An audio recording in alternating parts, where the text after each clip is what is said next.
things going on inside my house, meetings that I choose not to be involved with.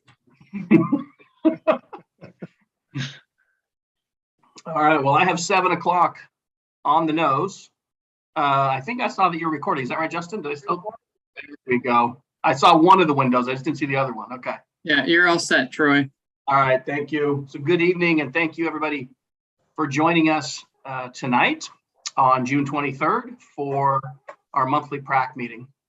And as is usual and customary, we will start off with introductions. We'll do it in order as I am seeing it on my screen.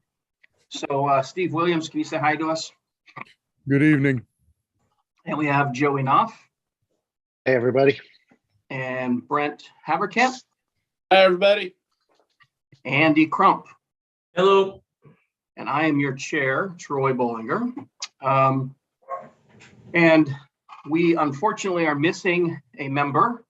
Many of you, or probably all of you, have heard the news that Karen Morey recently passed. And in honor of her, I would like to take just a few moments of silence for her. So we'll do that now.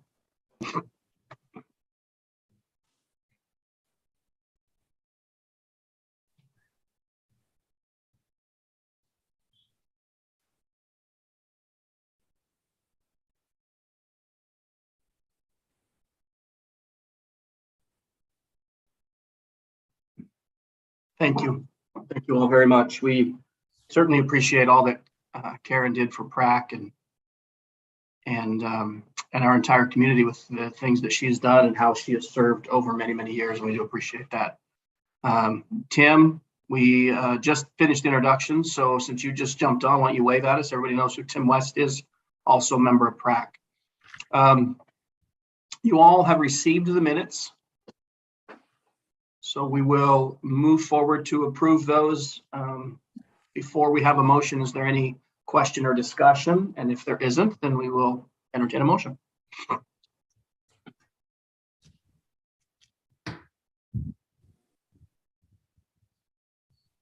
This is Andy. A motion to approve. I second. So we have a motion to approve by Andy Crump, a second by Tim West. Any question or discussion?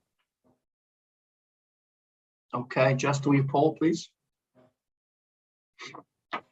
Yep. Brent Haverkamp. I abstained because I wasn't at the last meeting, although I read the minutes. I'm going to abstain from voting. Okay. Steve Williams. Aye. Troy Bollinger. Aye. Andy Crump. Aye. Tim West. Brent set a precedent. If you weren't there, you can't vote. I wasn't there. I won't vote. Ken Worcester. Or is he here? He's not. Ken is not with us tonight. And Joey? No? I'll also abstain as I wasn't here either. Okay.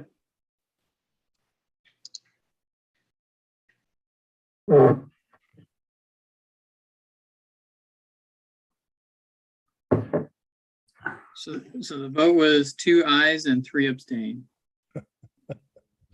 Okay. I don't think I've ever seen that. I don't think I have either. Actually, I know I've never seen that. But I guess the abstains have it. yeah. Since abstain counts as a vote, I guess we're okay. So, all right, Justin or Kendall, do we have anyone that would like to deliver some public comment at this time? We do not have any public comment. Okay, tonight. then we will move right on to the Clackama Park Master Plan. And looks like Brian's here. Brian, you're solo tonight on this? Kurt's here too. Oh, is Kurt here? Yes, Kurt. Oh, I have a second screen of people on my Zoom that I did not go to. So Kurt, I apologize. No offense intended. No problem. So Kurt and Brian, go ahead. Great. Well, I think I'll start out. I believe we have an hour on the agenda. But I think what we're going to try to do is keep our presentation to about 15 minutes. And then certainly open it up to questions and comments. So thanks again for the opportunity to present this draft final master plan to this committee. We're very excited about the direction and particularly the amount of public feedback we have received. The second survey that we sent out where we asked people to comment on the 3 options, again, we got close to 500 participants. So I think that probably again sets the record for people having interest in providing valuable input on this park that I think everyone treasures. So with that, I'm going to have Brian go through some of the material and then I'll pick up on the design. And both Kurt and Brian are co-hosts, so if one of you wants to share your screen, you're more than welcome to. Yeah, Justin, I can share, or yeah, that works.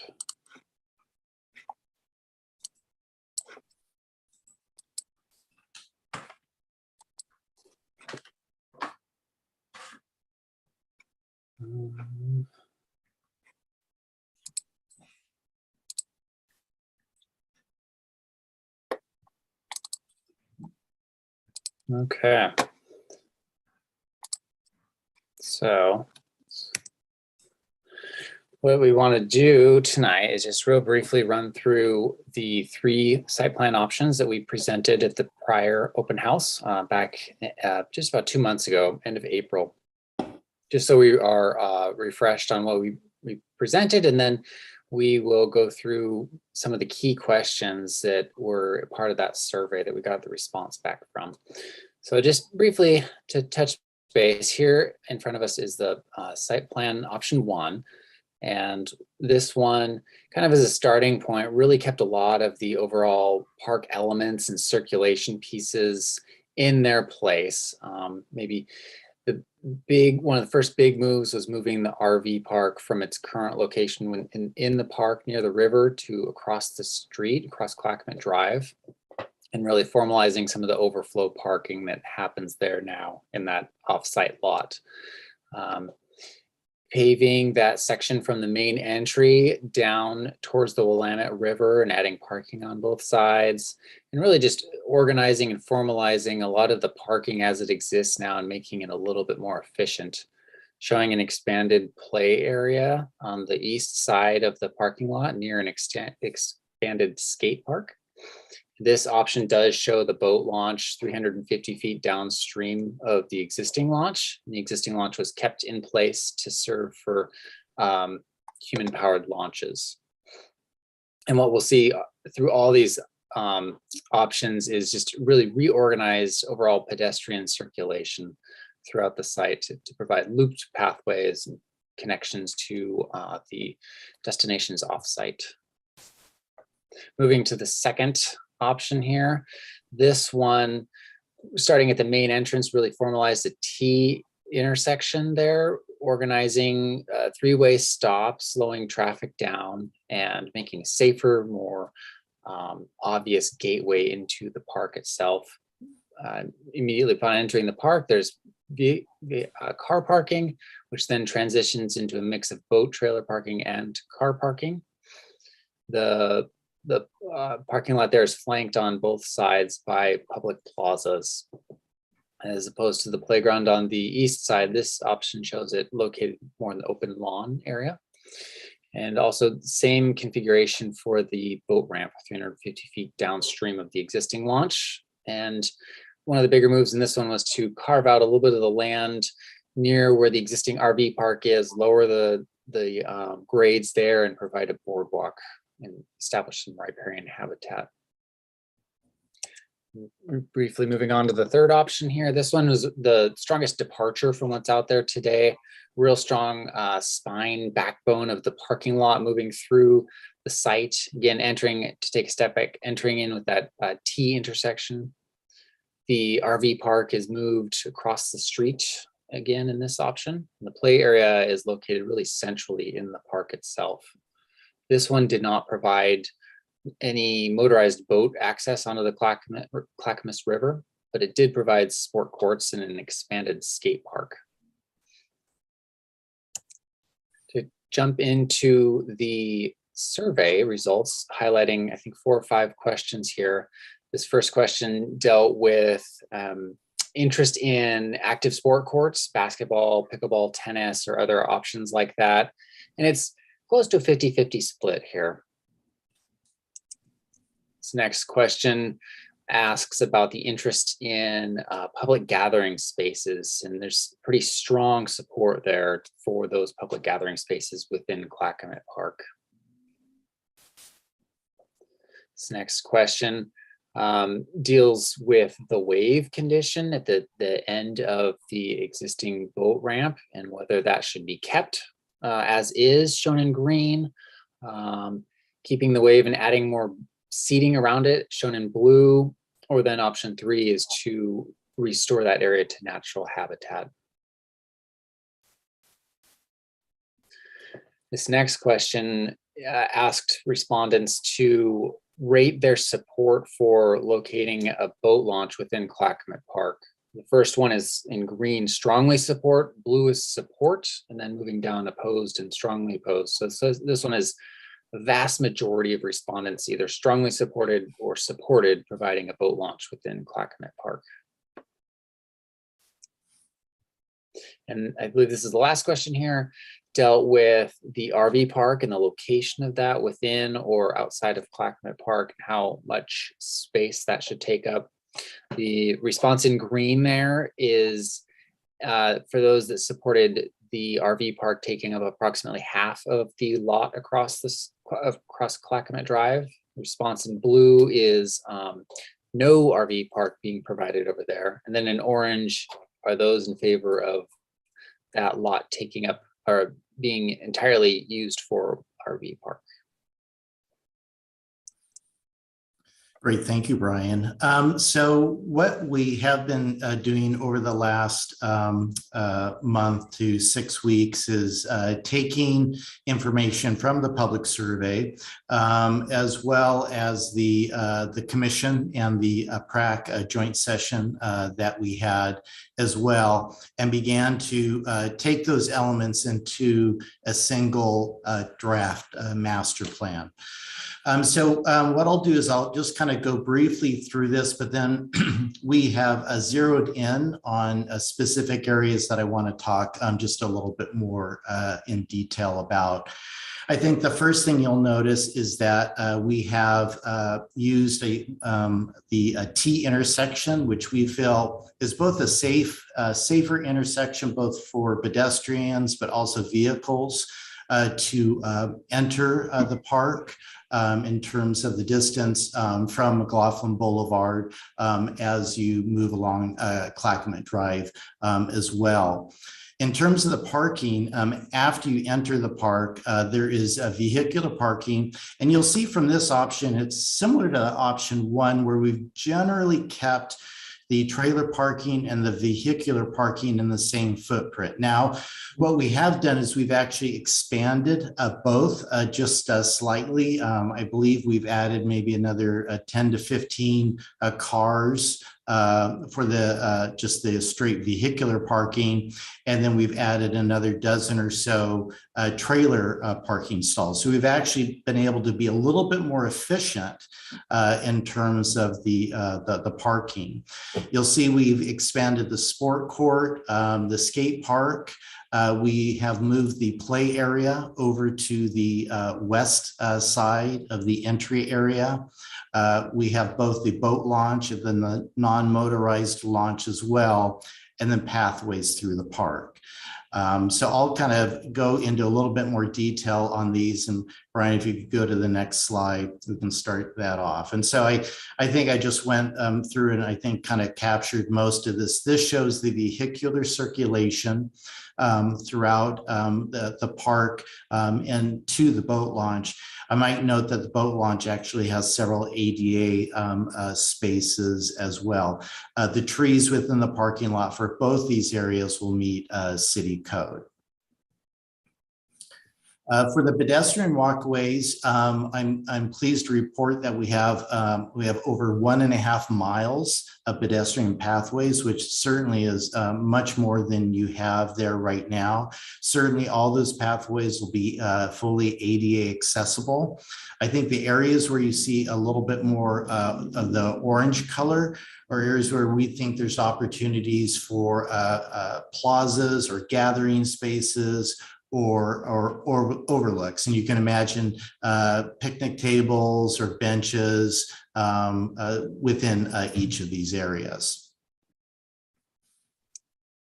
We also felt it was important for us to begin to identify both art and interpretive areas. Certainly, I think we all know how both there is a rich natural history, but also cultural history that's associated with this site. Now, these aren't totally set as this plan develops, they could move around, but we thought, well, each of these are maybe key areas where they're maybe looking over at the Clackamas or the Willamette. Maybe they're part of the entry sequence. So we wanted to say that there's definitely opportunities for art and interpretation within the park. Also mitigation. We know as we begin to add a more hard surface, for instance, for trails, we will in turn have to mitigate for that. So we wanted to identify areas for mitigation. So here we have about a total of 8 acres. So this includes both the kind of lowland, potential river bank, but also upland as well. You imagine certainly using native species, both keeping existing trees, but I think we'll be adding close to 75 to 100 additional trees throughout the park with this effort.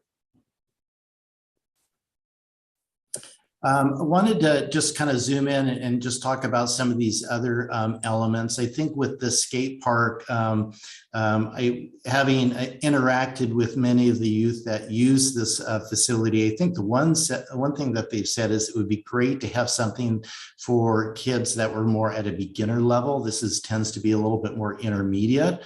So we've shown an expanded skate park and then also another sport court. Now this is a basketball overlay. It could easily be basketball and pickleball. There's a number of things that we could do here, but it's essentially a placeholder, which I think is going to help kind of diversify that area in terms of the age group and create more eyes on the park at the entrance. The play area, as you well know, there's just a swing set right now. So we've done kind of a larger, more substantial area. What you're seeing in that green, that's part of that ellipse, is we're actually mounding it up because this area in here, I would say almost on an annual basis, gets some water. It does get some flooding. So we wanted to raise that up to actually kind of protect the equipment. We're still making it fully ADA accessible. We haven't picked out any sort of equipment yet, but I think certainly the idea of creating inclusive environments for children of all abilities would be very important. And so here we're showing it kind of nestled amongst the existing trees. The shelter, you may recognize this shelter from Hazel Grove Park. I think as we begin to think about new shelters, certainly to make it a little bit easier on maintenance, we'll be considering using a similar type.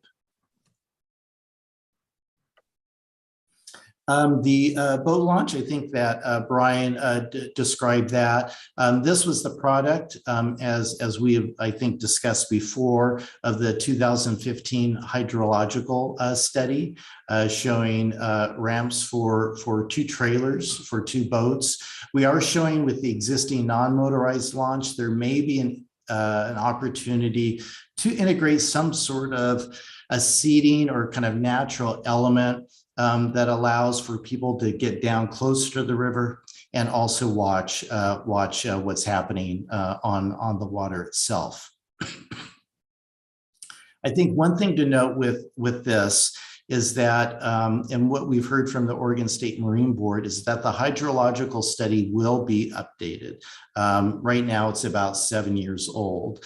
And this alignment was based on that study. There's been a lot of discussion, if you want to go to the next couple slides, Brian, about the angle. And I think we have a commitment from the Oregon State Marine Board that they will take a look at the angle, how the launch enters the river as part of this updated study.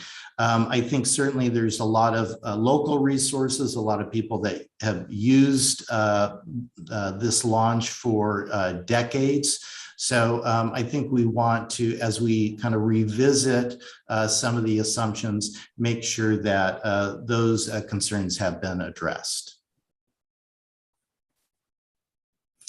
The open lawn that we're showing right here, kind of recapturing the area that's the current RV park, I think is really important. It's about 2 acres and certainly can accommodate larger events, Oregon City festivals, regional festivals, but I think just be also a pleasant place for day-to-day kind of lunchtime gatherings with views of the Willamette. So I think we're really pleased with the ability to return this to grass. And I think this is one of the last slides. We just wanted to kind of go through the RV park as we've relocated it across from Clackama Drive. We now actually have an entrance off of Clackama as well as Main Street to help, I think, kind of separate some of the trailer versus RV parking, and that was listed as a concern. What you also see in kind of the lighter orange color at the top of the drawing, and that would be on the east side, that's the dump station that's being relocated from where it currently is to higher ground with a direct connection to the sanitary sewer. So here there is ample room for drop off and using that facility. So I think this encapsulates where we are right now with the master plan. We would certainly enjoy any questions you may have, comments, decisions that we've made, or anything about the survey results as well. Thank you, Kurt. I appreciate that. Brent, you had your hand up for a little bit there. Why don't you go for it? You bet. Thank you. And before you start, Brent, I just have to say, if everyone looks at Brent's screen and Kurt's screen, they look very much alike. I think they could be brothers. Brothers, I could be a father, maybe. But I digress. So Brent, go ahead. Wow, that was a digression. Thank you, Troy. Gentlemen, great presentation. Actually, it's a question and a comment. You answered one of my questions during the presentation, so thank you. I'm actually really excited about and like the idea of the expanded skate park to be more beginner or entry level. I think that's very thoughtful for the entire community. Mm-hmm. A comment is I love the public gathering idea, a place for concerts, venues. I would love to see the farmers market be transferred down to Clackama Park from its existing location. So I think that that's a great idea. The one thing in this master plan that I would like to see that I'm not seeing is that I heard, I think it was over 1.5 miles of trails, and that's great and we need them. But I was wondering if there was any thought as for like mountain bike trails or something like a pump track for the community.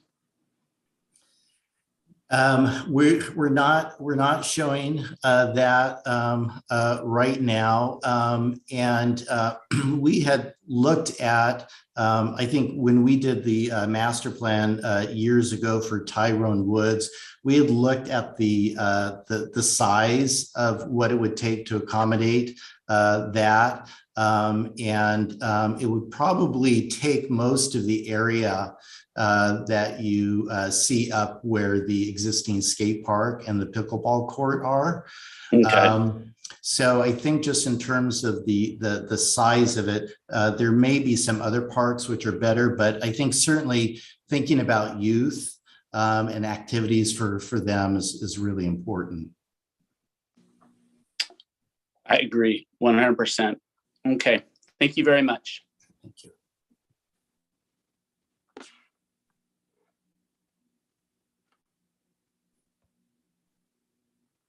Sorry, I was talking, but you can't hear me when I'm on mute. So Andy, will you please go ahead? Thanks. Actually, I like all the different options myself personally. I just have a question. I got a buddy of mine who was actually hired by Oregon City or maybe Clackamas. He's a water engineer, and it was actually at the time was hired based on the Clackamas Cove entrance and all the gravel that's there. At the existing boat ramp, there's this wave that you guys talked about. A lot of the kayakers and the surfers, I believe, go out there as well. I'm more curious how, you guys are more on the landscape side. I assume you would hire a company who would deal with and try to help to mitigate some of those kinds of, because you got to have gravel shifting. It's inevitable. I don't know how you deal with that kind of stuff. I'm more curious if you thought about that and what kind of a potential plan. Yeah, no, that's a really good point. I think what we're showing right now was based on a fairly lengthy effort that involved engineers, the Oregon State Marine Board, as well as some of the other federal agencies. And so I think the idea is after this plan is adopted, certainly the city will be looking for funding sources, and at the same time they will be revisiting some of those assumptions that were made back in 2015, and those will be primarily led by engineers, in-water experts, certainly people that do that for a living. So okay. they'll get back involved. Okay. So there's that makes sense. And so, okay, great. Thanks. Tim, please. So Kurt, thanks for your presentation. I know that you heard a lot of comments on that boat launch, and some particular from the people sitting in the live meetings, as well as the city commissioners saying, it's best to launch in a calm area. And if you don't have a cutout in the bank to go ahead and launch, guys just aren't going to use it. And it in the high water conditions, that dock, no matter how angled it is going to get blown out a lot, like every year. And it just won't function unless you have a cutout in the bank to go ahead and make it happen. So that's a huge concern of mine. I see that it's money that we're going to spend a lot of times if indeed you persist of launching a boat or putting a boat ramp with a dock out into the fast current of the water. And no matter if it's 300 feet down from the current one, it's still fast water, as we saw many times this year alone. So I think that's one of my biggest concerns about the boat ramp. And then the current boat ramp, if indeed it's going to be used at all, you need a whole bunch more trailer parking, and I don't see enough trailer parking right there. You have about 3 or 4 spots, and it's going to be dozens if indeed it's going to be used. All right. So then there's a couple other things that I saw. One of them was the focus of the playground. And is this going to be a toddler focus, or is this going to be an adolescent focus? Like, I have a 3.5-year-old grandson, and there's a huge difference in between parks that are aimed for 2 to 5-year-olds versus 5 to 14-year-olds.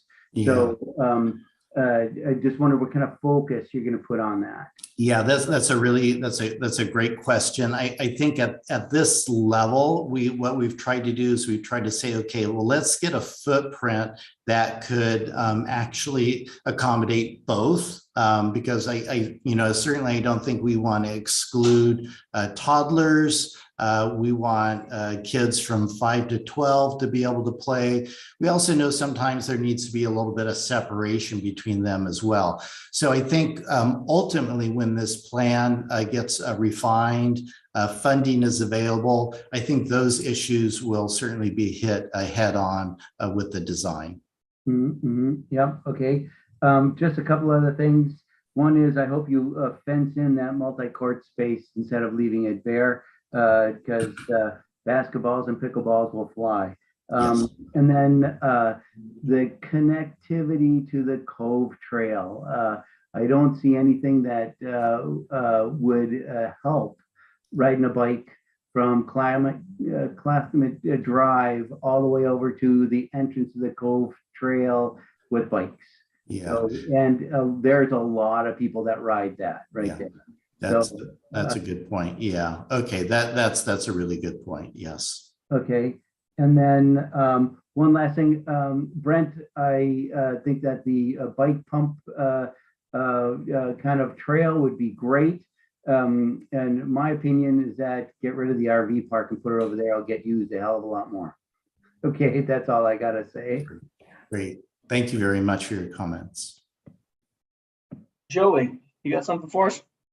I do, yeah. I think it was option 3, if I remember correctly, that has the beach area in lieu of the lawn.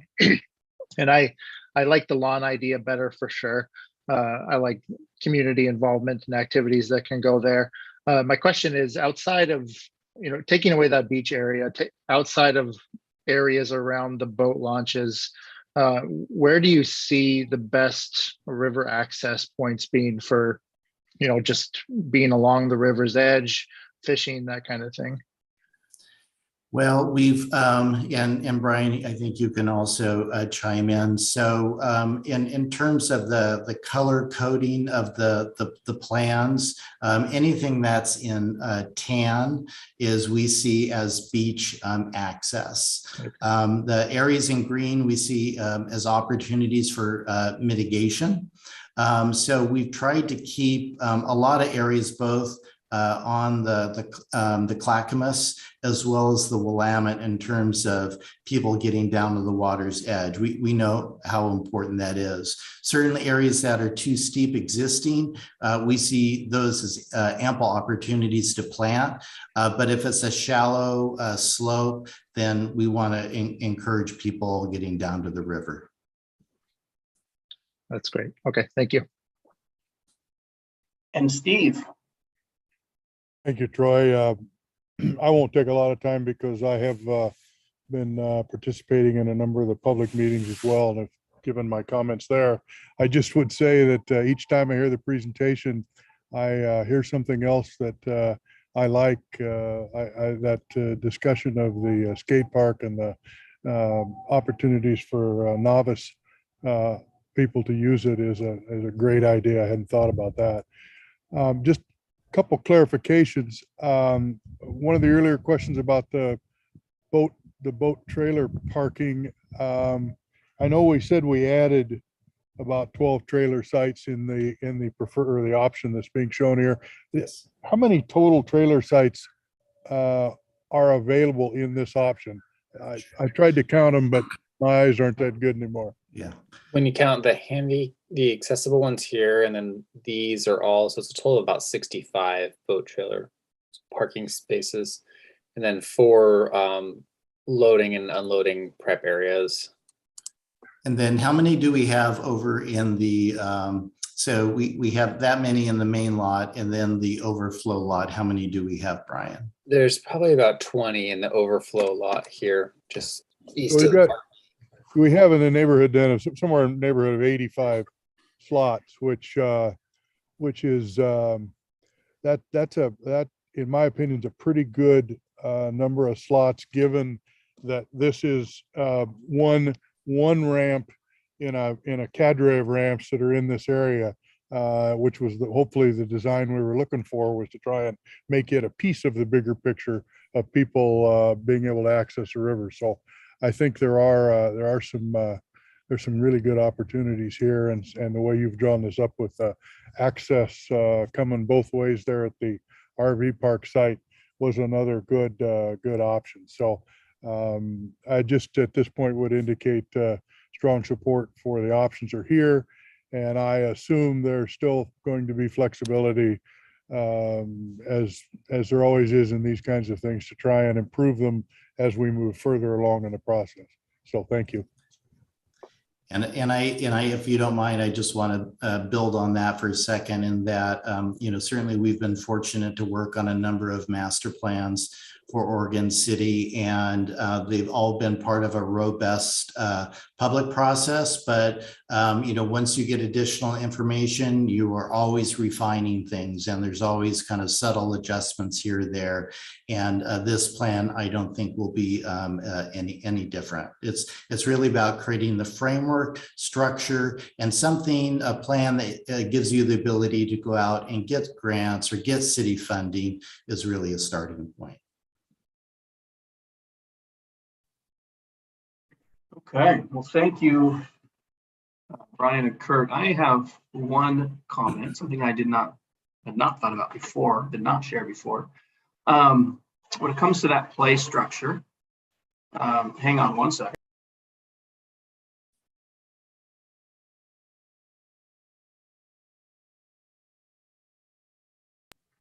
My neighbor did not get the memo to not mow his lawn during my meeting, so I had to close the window. So one thing I didn't think about before was on that play structure, I understand it takes time when we engage, other people, stakeholders, the community. I mean, all that takes time, and sometimes it slows things down. But at the same time, I think it's valuable, as we can see here with your 500 participants. It's something that our community wants. I would encourage that we build into this process when we get to the point of that play structure and asking for public input on that too, because we have seen it, I would say at least a few times, a handful of times, where the public screams loud and clear after the fact because they weren't asked, why did they do this, or why is it all for little kids, or why is it all for the teenagers, and those sorts of things. And so I would like to see some kind of a focus group or something, maybe not even a survey, but a focus group of a handful of parents. And I would say parents or maybe grandparents, people that are going to, take their kids there, that maybe even live in, somewhere close to the park. Not that others can't visit, but those would be the ones that would be most likely to visit and most often. So if we could somehow create that, and again, I don't think it has to be anything long, just some sort of a meeting of the minds of, hey, if you're going to take your kids here, what would you like to see? That's great. I think having people vested in both the play area, but other elements of the park as well, I think just enriches that whole experience. Yeah, and I think we have two options, right? We include the public in the beginning and we come up with a product that everyone is happy with, or we don't, and then we spend all the time on the back end fielding questions and complaints of why we didn't do it. So either way, we're going to engage them. I think it's better to do it up front with positivity, right? Yeah. Okay, well, thank you, gentlemen. Appreciate your presentation. Great, thank you very much. So next on the agenda, item number 3, we've had a change, and we will not be hearing about the Never Forget Garden proposal tonight. That will be potentially at a later date. So we'll skip past that and go on to number 4, Greater Oregon City Watershed Council Abernathy Creek Trail Update. That's an extremely long title, Tom. So it's all you. Take it away.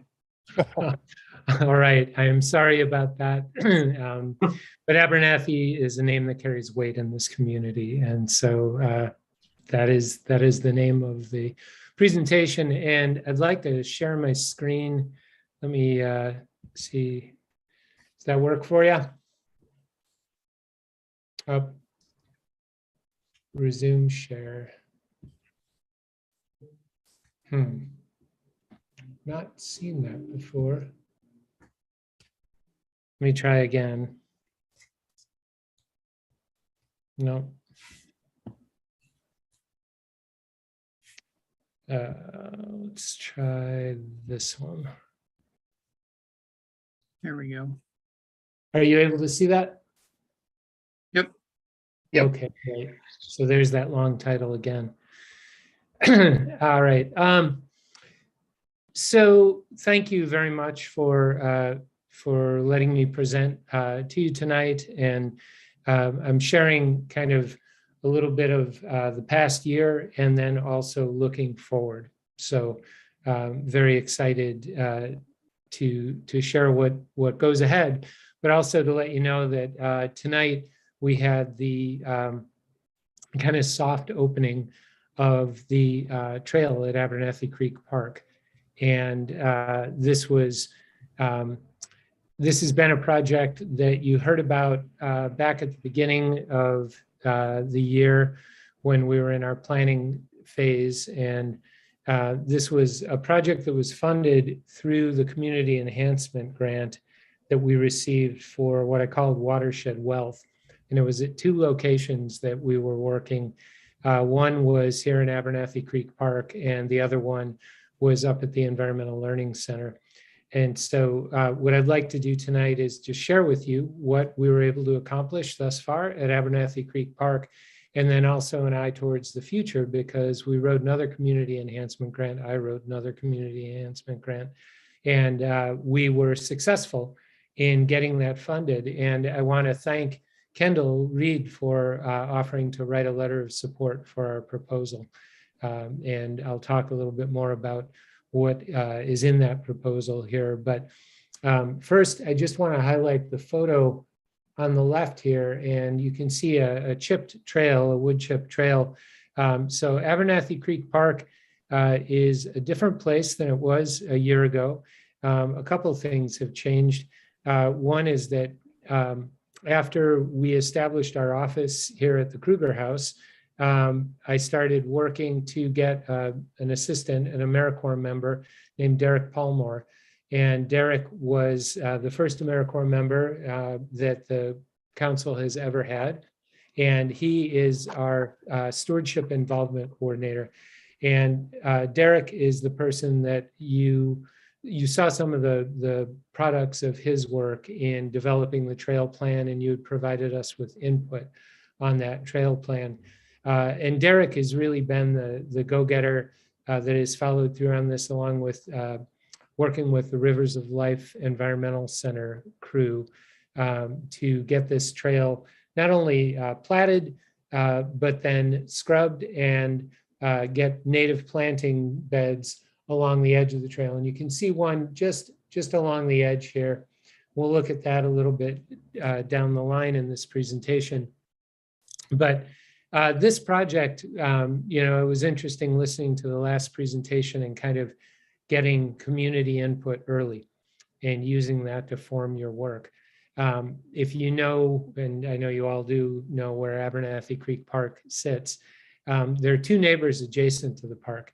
And since I started working in this office, working for the council, frequently take my lunch down at Abernathy Creek Park, and I met both of those neighbors. And so we started chatting about what the plan was for Abernathy Creek Park, or at least what I hope the plan would be, and started to get some input from those neighbors. That relationship has evolved. In the Watershed Council world, we call that stakeholder engagement. And these stakeholders are very engaged now. I think that they both appreciated understanding what we were trying to do from the start and informed it a little bit. So one of our planting beds is actually going to, as those trees and shrubs grow over time, it's going to shelter her property a little bit from the park, which is nice, and it will also shade the creek. The other property owner had a lot of invasives that were growing up over her fence.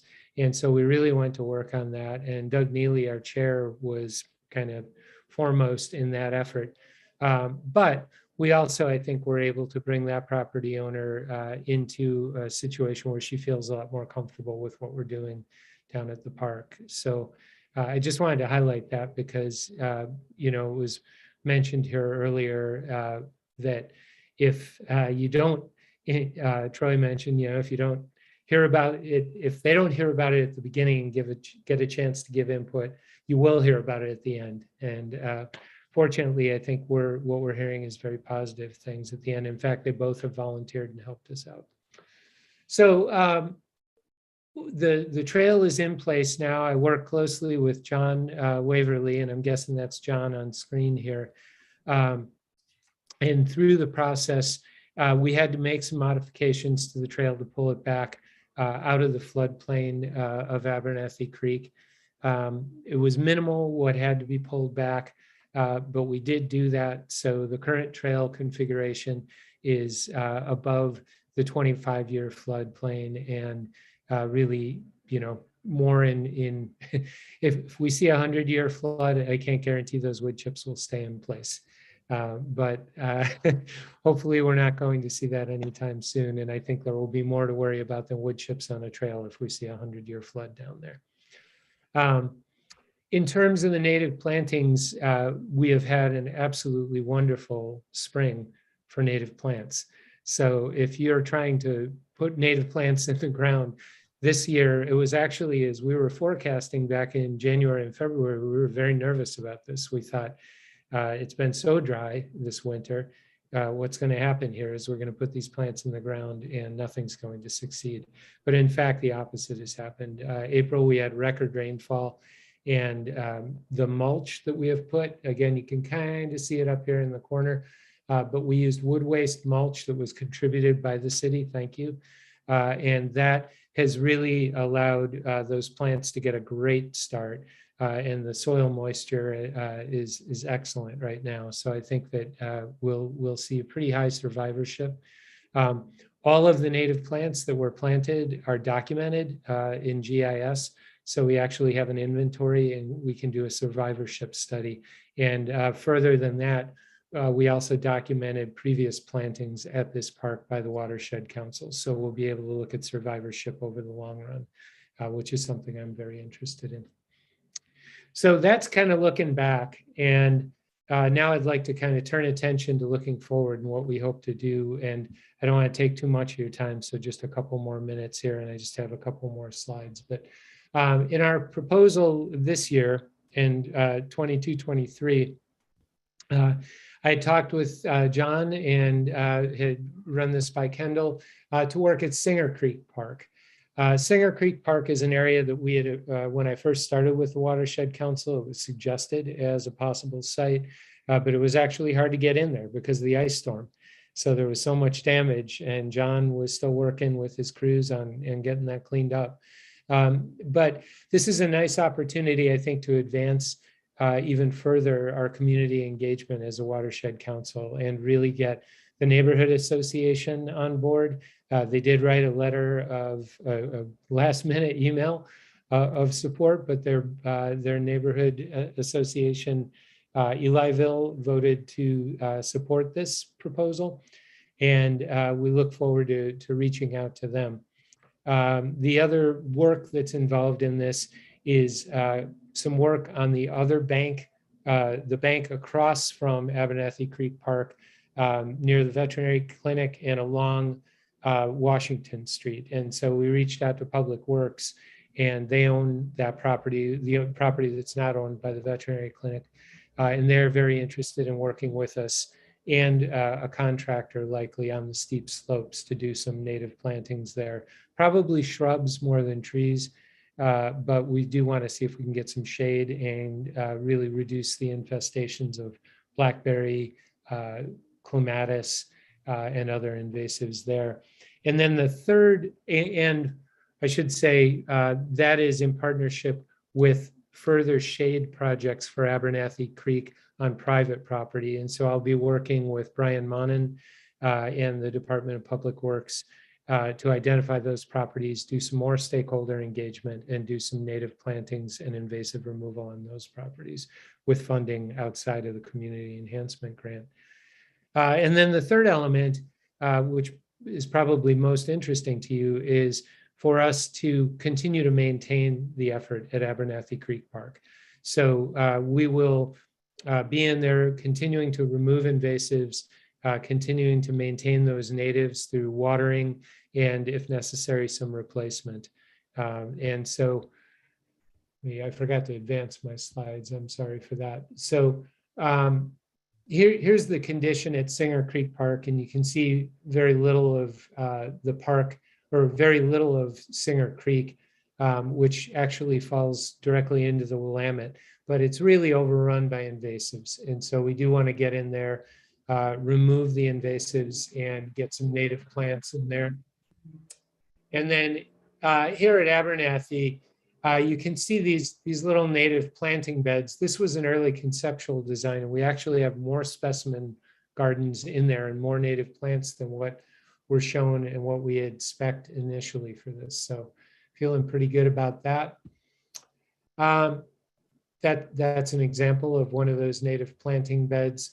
And just as a last little bit here, I threw in this picture of this great blue heron. There were 2 great blue heron there last week when we were pulling invasives. 2 of them flew along the creek, and one of them had a lamprey in its bill, Pacific lamprey, which is a big, long fish. I don't know how much you know about lamprey, and I'd be happy to talk your ear off about them. They're pretty remarkable creatures, but really a nice nature experience down here at Abernathy Creek Park. We had about 25 people tonight come to our soft opening. And, you know, a lot of those are folks that are known to us through the council, but really would love to have another big event there. So I'll leave it there. And if you have any questions, please let me know. Tom, thank you very much. Any questions for Tom? Brent, looks like you got your hand up. Yep, sure do. Tom, I'm going to ask a really stupid question, but I'm going to ask it anyway. Why is it important to remove invasives? Yeah. No, not a stupid question. Not at all. In fact, even the term invasives is a kind of a complicated set of conditions. So we have what we call native plants that have been in this area since the last ice age, that have grown into this area. We also have non-native plants or plants that typically were not found here pre-European settlement. So those non-native plants that have been brought into the area, some of those are horticultural varieties. They're plants that they grow here, they're happy here, but they don't do much else. They don't spread. Then we have non-native plants that spread pretty dramatically. So I'm only talking about plants right now. If we get into animals, it's a whole different thing, sort of. So those invasive plants can really suppress our native plant communities. And the impacts that can cause to our native biota, our native wildlife, including fish and other wildlife, can be quite dramatic. So they can take away food sources, they can overwhelm trees. You know, there's a cottonwood right outside my office. It's one of the tallest cottonwoods in downtown Oregon City. And I went over and I talked to the owner of the property to see if we might be able to get rid of the clematis and the English ivy that is climbing up that. It's going to take that tree down at some point. And you know, these invasives can. The idea is to try and get rid of them early. We're in a situation most places where that train left the station a long time ago. So what we're trying to do is really knock them back, give the natives a chance to thrive, and then really get people to understand why we don't want invasive species. It's not to say we shouldn't have horticultural varieties or there are lots of non-native plants that are just fine. It's these invasive ones that we want to deal with. Yeah, thank you. I see it out on Clackama River Drive. The English ivy is just taking over the forest. It's incredible. So thank you very much for your enlightenment. You bet. And you'll probably see Doug Neely pulling invasives anywhere you see him. He's just mad for it. So excellent. Thank you. You're welcome. All right. Steve.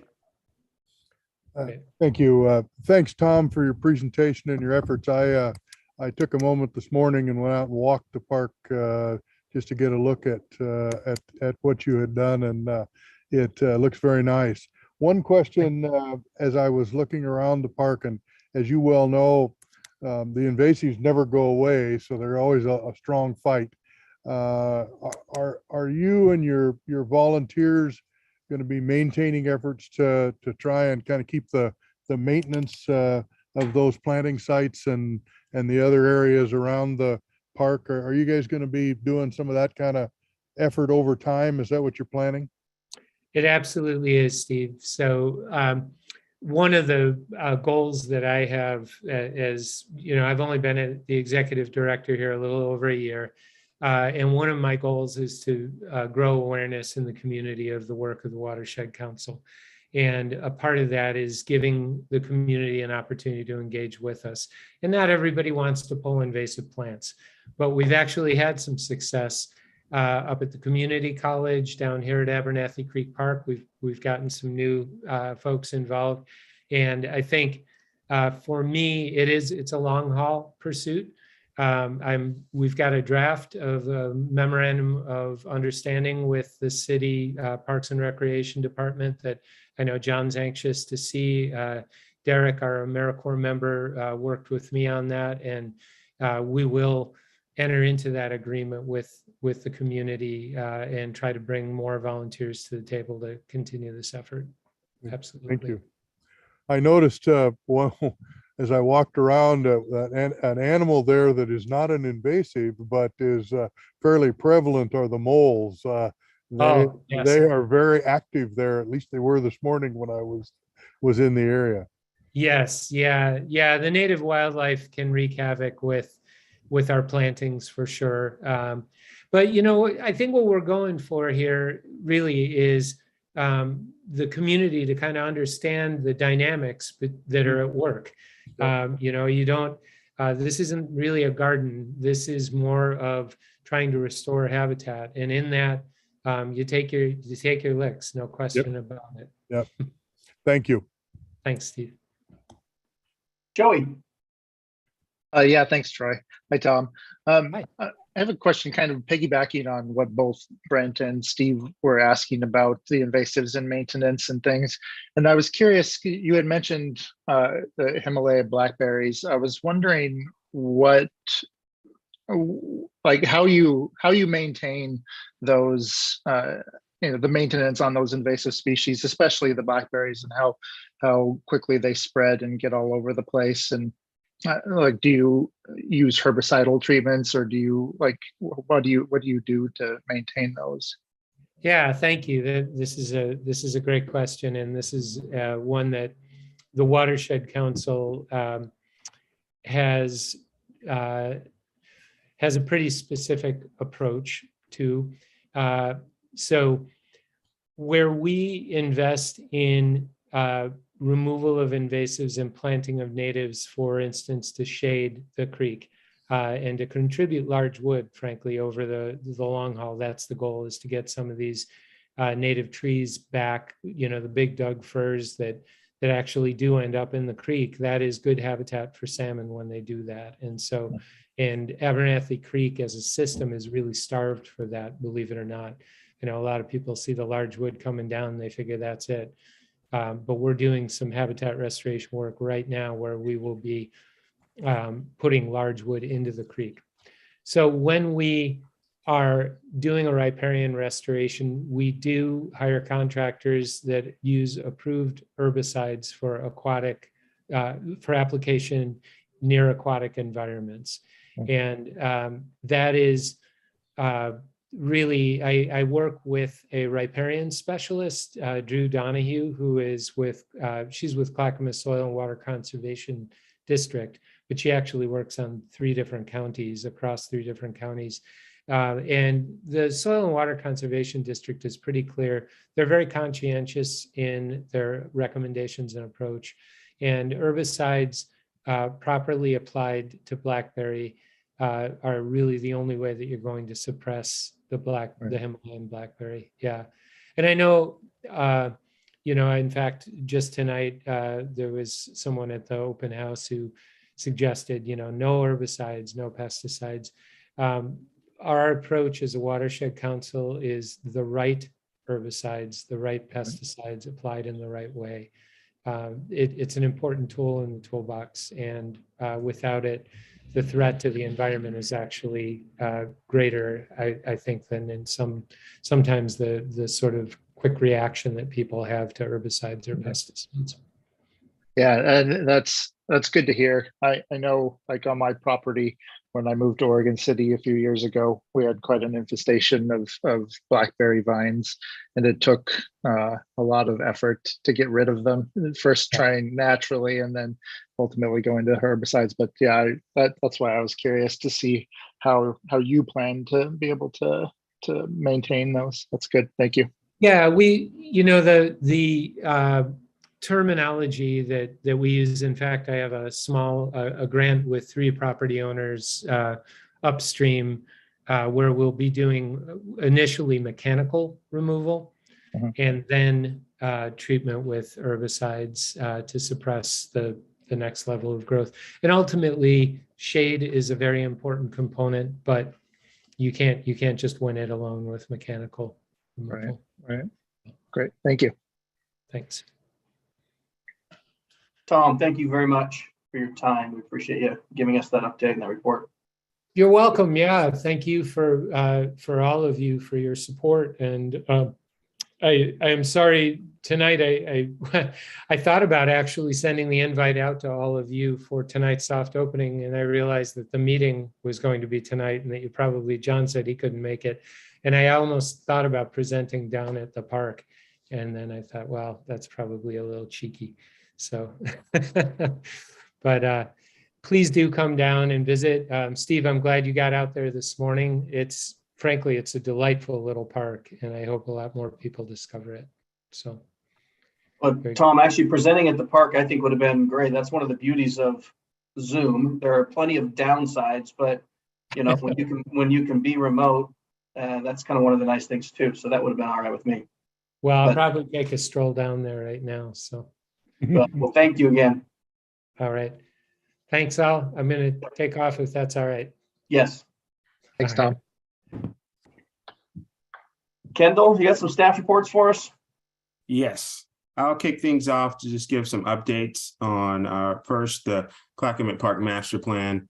As everyone's aware, tonight we had a presentation by Kurt and Brian of Lango Hansen. Last night we did our 3rd public engagement meeting. And so next steps for us is to our joint city commission meeting with UPRAC and the city commission on July 12th to get some additional feedback from all of you and the city commissioner. So we're excited to take that next step. So please mark that date on your calendar if you haven't already. Can I sit up front this time, Kendall? What was that? I said, can I sit up front this time? You're going to sit next to me. Okay, good deal. I'm sorry to interrupt, Troy. I couldn't help it. Oh, that's fine. You're calling shotgun. Steve's calling keep an eye shotgun. That's on okay. He gets to sit with the adult at the adult table. Yeah, I get to sit at the adult table this time. Are we going to be able to see that the plan before it's presented? The plan was presented tonight, and it's also online. Okay. Yep. The other thing I wanted to give an update on is the Parks Master Plan. This week we met with Pros Consulting. They are partnering with ETC, and ETC will be administering our citywide survey. I don't know if you're familiar, but ETC also administers our comprehensive citywide survey as well. So they know Oregon City. But we were reviewing the survey, and the plan is in the next couple of weeks to have a launch date for that survey to go out to the community. We'll also have a marketing plan to get that information out to the community and raise awareness about that survey. And then once we develop the timeline for the survey, we will also have another date scheduled to do another public engagement meeting to have some conversations around the information that was provided in that survey. The other thing I just wanted to bring up as well is you may be aware, you may have seen in your updates, we've had a lot of issues with graffiti in our parks. John, his team has been dealing with a lot of those issues just recently, and he'll provide some additional context and information about that. We've had a particular individual tagging the park at Wesley Lynn and Hillendale Park. In working with the police department, we were able to apprehend the individual, and we'll be working on getting restitution for that damage. But we've been trying to also raise awareness throughout the community that if they see something, say something, call the non-emergency number, let us know what's going on, help us to continue to maintain our parks and keep them from getting vandalized. With that, I will turn it over to John because I know he has a lot to say.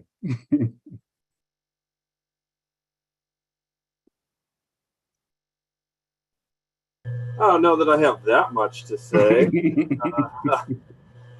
Yes, things have been very busy out there. The really wet spring has made things very difficult for us, which includes getting mowers stuck out in fields and having to get them pulled out. You know, the inability to perform some of our maintenance duties. And then, of course, you know, when you have, what was it, about 5 months of straight rain and then 90-degree weather, the grass decides to grow really fast. So really proud of my staff and all the hard work that they've been doing. We had a really successful Memorial Day. We got the cemetery all cleaned up and people coming in and putting decorations on their loved ones' placements. So my staff worked really, really hard to try to balance the parks and the cemetery and make sure that it was ready for all the families who are going to come in and visit. All of our staff ended up working on Saturday and Sunday to make sure that we had staff available to help direct people, help find graves, help with bases. And so just really appreciative for all their hard work. As Kendall mentioned, we were working cooperatively with the Oregon City Police Department.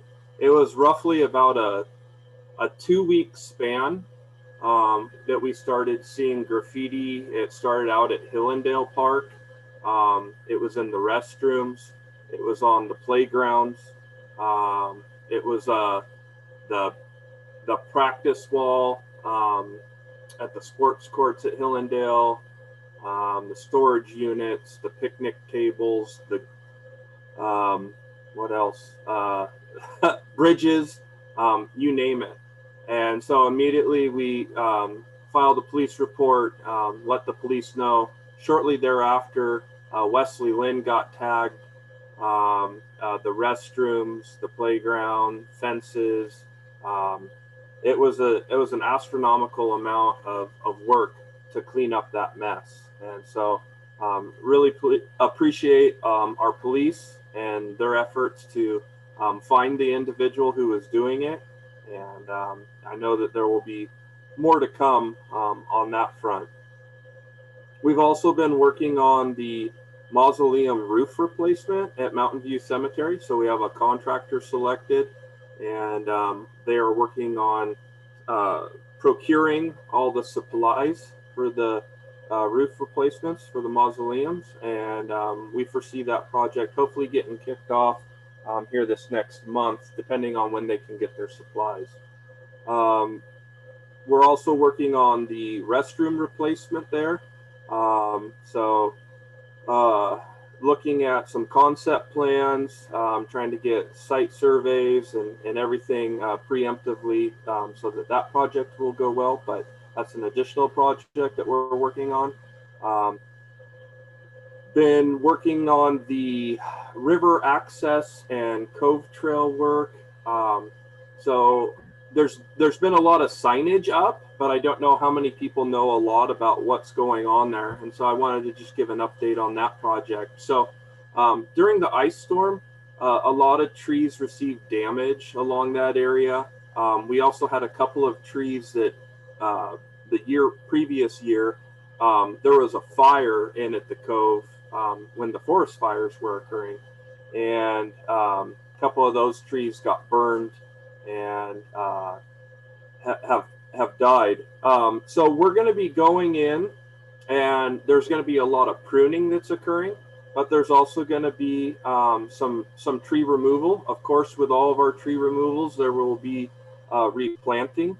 And then part of that project as well is going to be replacing the concrete panels and improving the walkability and the accessibility. There's even improvements to the handicap ramp that are going to be occurring. So that's going to be occurring at the river access and the Cove trails. Again, hopefully we'll be kicking that off here this next month, and just a lot of good projects going on.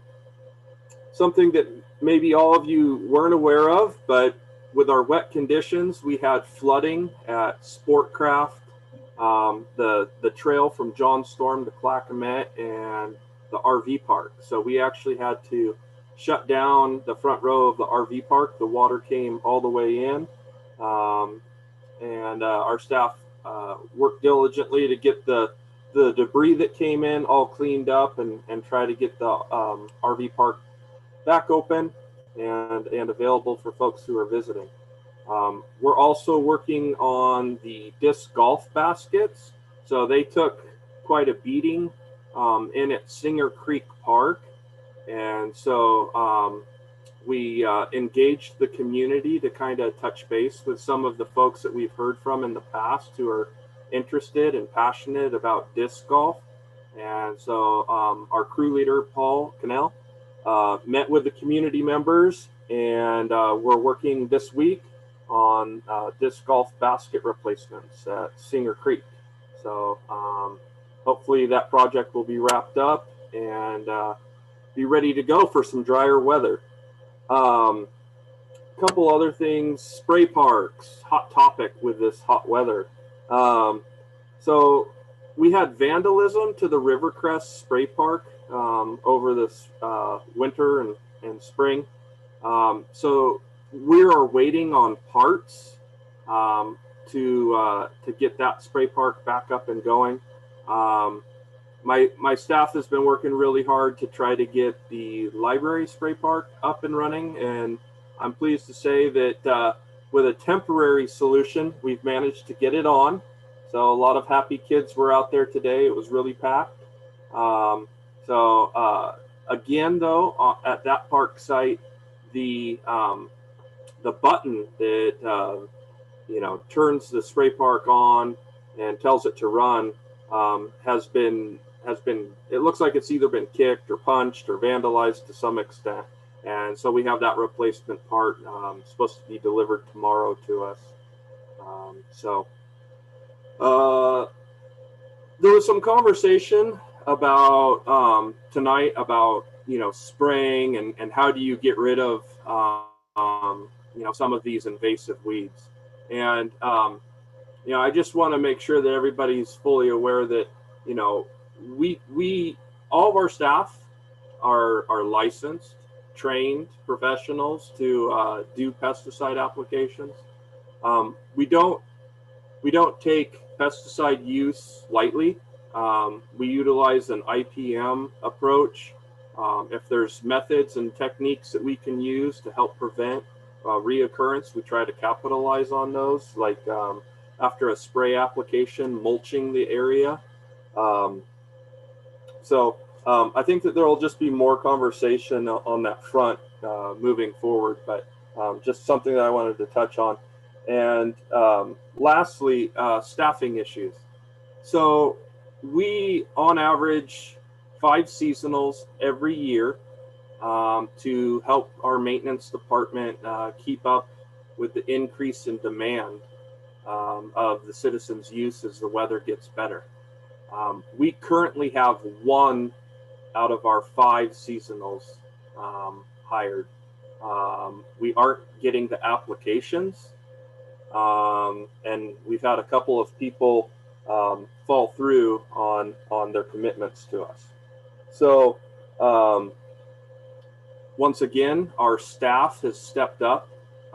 So my guys are working their 5-hour work weeks, and most of my staff have helped out to cover Saturdays and Sundays due to the magnitude of shelter reservations that we have going on. So our parks are very well loved. People love to get out there and use them. It's just that right now we are really struggling with having enough staff to keep up with the use.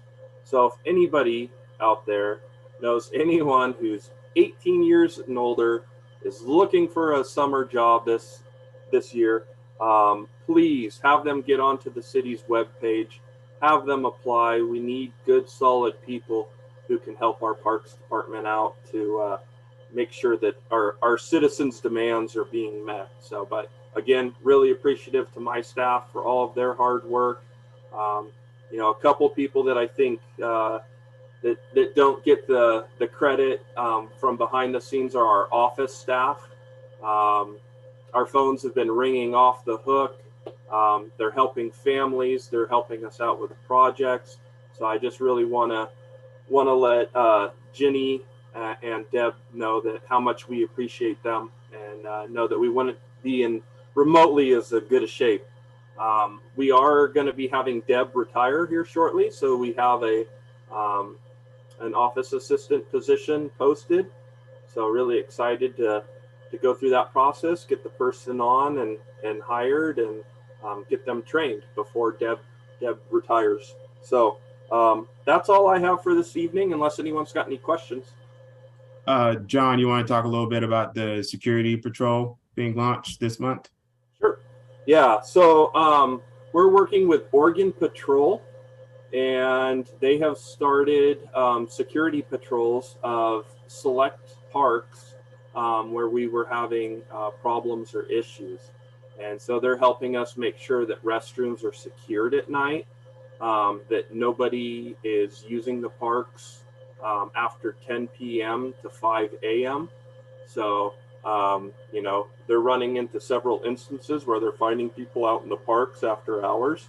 I like to think that nothing really great happens after 10 p.m., but you know, they're still finding folks that are out there using the parks, and whether it be appropriate or inappropriate, the parks are closed after 10 o'clock. So we'll continue to work with them to monitor our restrooms, try to cut down on the vandalism, and you know, they were even, you know, steps behind the graffiti that occurred at one of the parks, and so they were able to help us narrow down and target where it was occurring and what times, and so really appreciative of that. So yeah, just look forward to continue to work with them. We'll be working with them through September, and yeah, hope that helps prevent a lot of the issues that are reoccurring. Thanks, John. Melissa? Yes. So we're in full swing for summer programming as well, and have a lot of stuff going on in aquatics and recreation. This week, we have been spending this whole week doing our annual training with all of our lifeguards and swim lesson instructors and camp counselors. We call it Heck Week every year. And so we've been going through doing all of our training, and along with this annual week-long training, as well as our monthly trainings that we do every year, we received news a few weeks ago that we got an award from the Red Cross. It is a training services award for the training that we do with our aquatic staff in emergency response. So I do want to give a shout out to everyone that was involved in that process. We were audited by or actually invited the Red Cross to come audit us a couple of years ago, and through that's how we ended up getting that award. So that was really exciting to receive.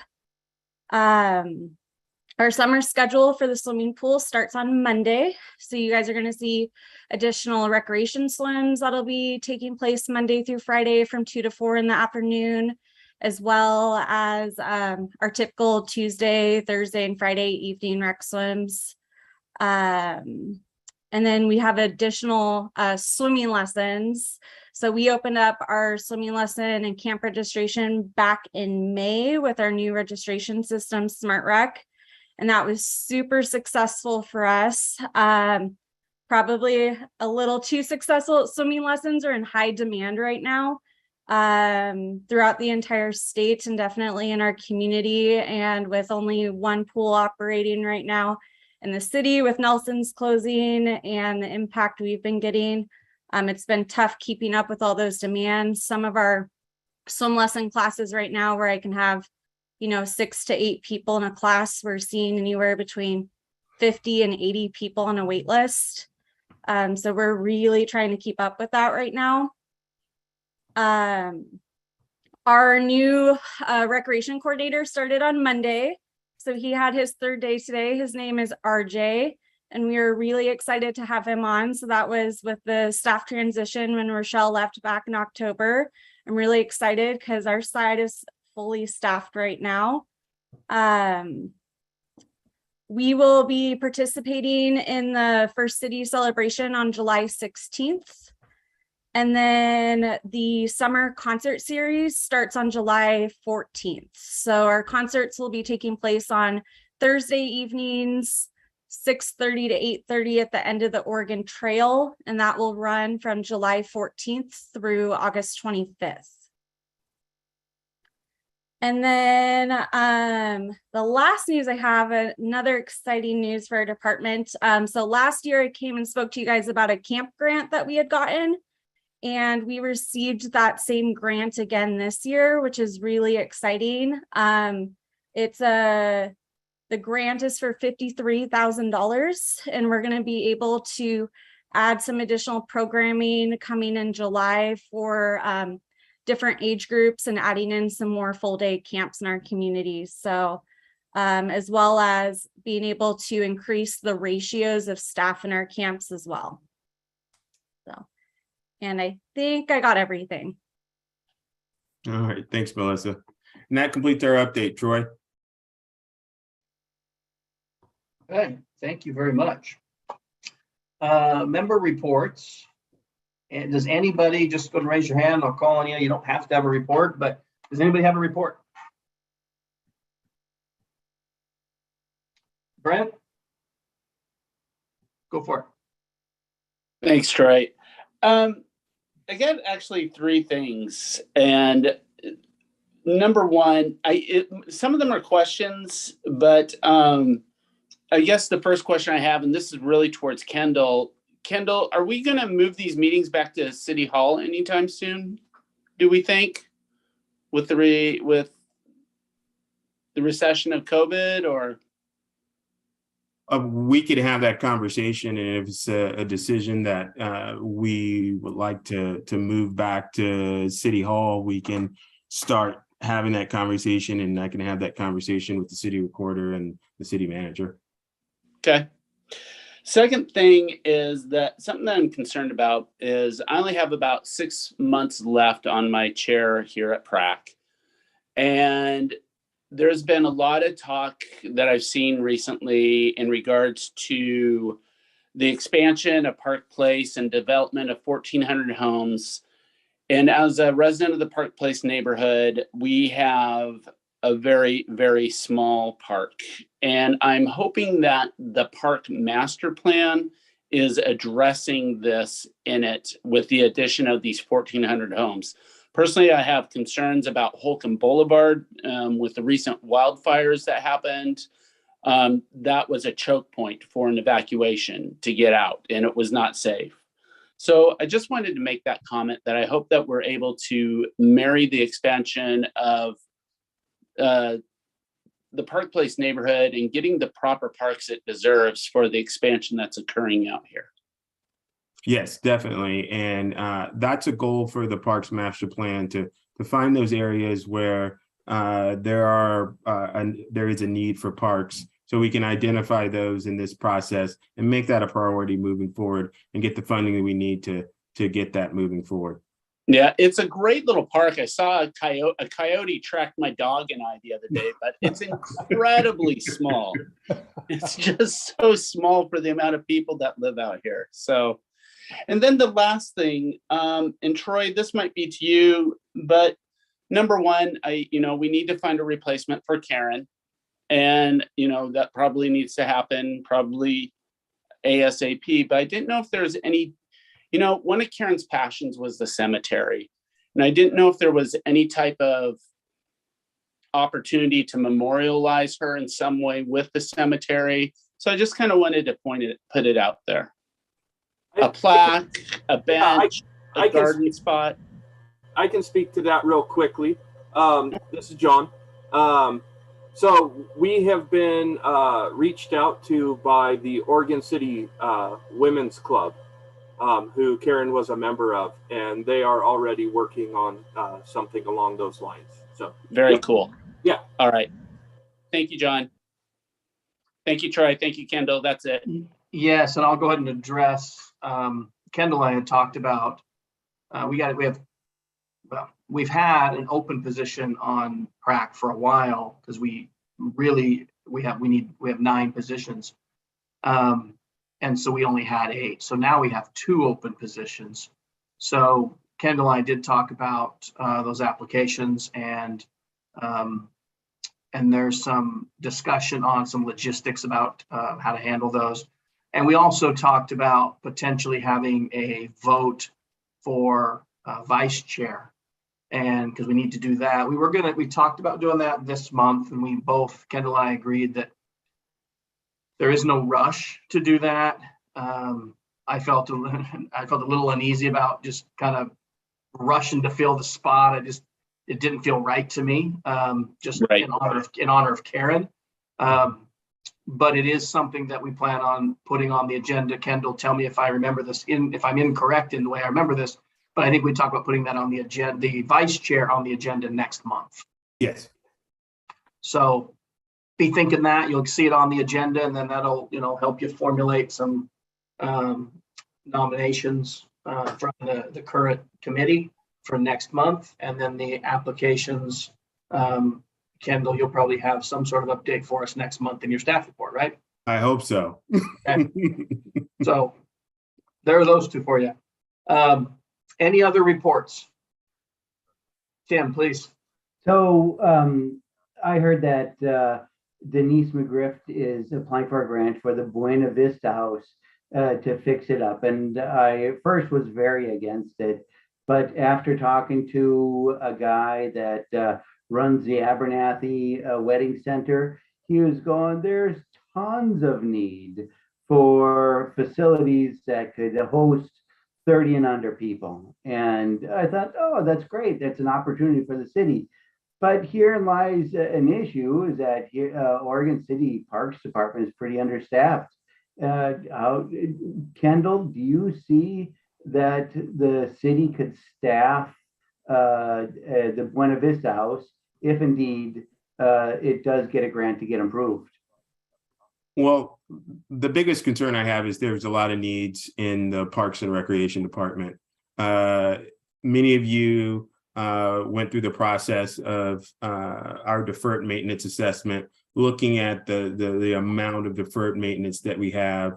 We have aging parks, aging infrastructure, increase in maintenance costs. We're adding new parks, but that also increased the cost associated with maintaining those parks.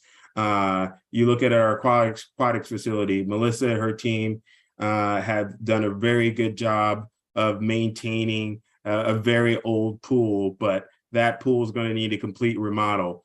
I think it would be premature to say that Buena Vista House would be the priority for us until we go through this process of engaging with the community with our master plan, finding out what the community actually wants, and having the community help us set our priorities for the future. Okay. Perfect. I love that. Thank you, Kendall. Kim, was that it for you? Did you have something else? Nope, that's it. Okay, any other member reports? I don't see any hands. Okay. Future agenda items. Any requests for future agenda items? As a reminder, this is not your only opportunity, but it is something we like to do during the meeting, and you'll have plenty of opportunity to request those by emailing Kendall, Justin, and myself before 10 days prior to our next meeting. But anything for right now?